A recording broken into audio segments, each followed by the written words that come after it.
தேனி மாவட்டம் கம்பம் அருகே உள்ள சுருளி அருவியில் வெள்ளப்பெருக்கு ஏற்பட்டுள்ளதால் சுற்றுலா பயணிகள் நீராட 5வது நாளாக தடை விதிக்கப்பட்டுள்ளது. இதுகுறித்த கூடுதல் தகவல்களை நமது செய்தியாளர் மதன் அசோக்குமார் வழங்க கேட்கலாம்.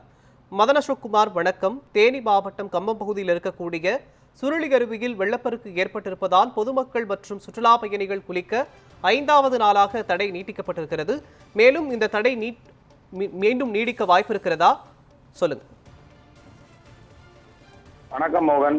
தேனி மாவட்டம் கம்பம் அருவி சுருளி அருவியில் வெள்ளப்பெருக்கு ஏற்பட்டுள்ளதால் சுற்றுலா பயணிகள் அருவியில் குளிப்பதற்கு வனத்துறையினர் 5வது நாளாக தொடர்ந்து தடை விதித்து வருகின்றனர். தேனி மாவட்டம் கம்பம் மேற்கு தொடர்ச்சி மலைப்பகுதியில் உள்ள சுருளி அருவி சுற்றுலா தலமாகவும் ஆன்மீக தலமாகவும் விளங்கி வருகிறது. இந்த அருவியில் ஏராளமான பொதுமக்கள் குளித்துவிட்டு சாமி தரிசனம் செய்துவிட்டு செல்வது வழக்கம். இந்நிலையில் மேற்கு தொடர்ச்சி மலைப்பகுதியில் தொடர்ந்து கனமழை பெய்து வருகிறது. இதனால் சுருளி அருவியின் நீர்பிடிப்பு பகுதியான அரிசிப்பாறை, ஈத்தக்காடு, பூவானம் அணைப்பகுதியில் கனமழை பெய்து வருகிறது. இதனால் வனப்பகுதியில் ஆற்றில் நீர் வரத்து அதிகரித்து அருவியில் வெள்ளப்பெருக்கு ஏற்பட்டுள்ளது.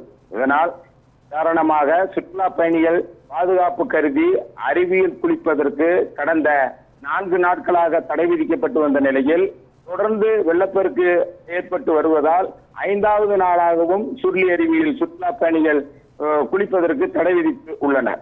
அருவி பகுதியில் கனமழை பெய்து வருவதால் பொதுமக்கள் யாரும் அருவி பகுதியில் வந்து பார்ப்பதற்கோ அல்லது புகைப்படம் எடுப்பதற்கோ தடை விதிக்கப்பட்டுள்ளது. மாவட்ட நிர்வாகத்தின் முறையான அனுமதி அறிவிப்பு கிடைக்கும் வரை சுற்றுலா பயணிகள் சுருளி அருவிக்கு வந்து எந்தவித ஏமாற்றமும் அடைய வேண்டாம் எனவும் மறு அறிவிப்பு வரும் வரை பொதுமக்கள் வந்து ஒத்துழைப்பு தருமாறு வனத்துறையினர் கேட்டுக்கொண்டுள்ளனர். மோகன், விவரங்களுக்கு நன்றி மதன் அசோக்குமார்.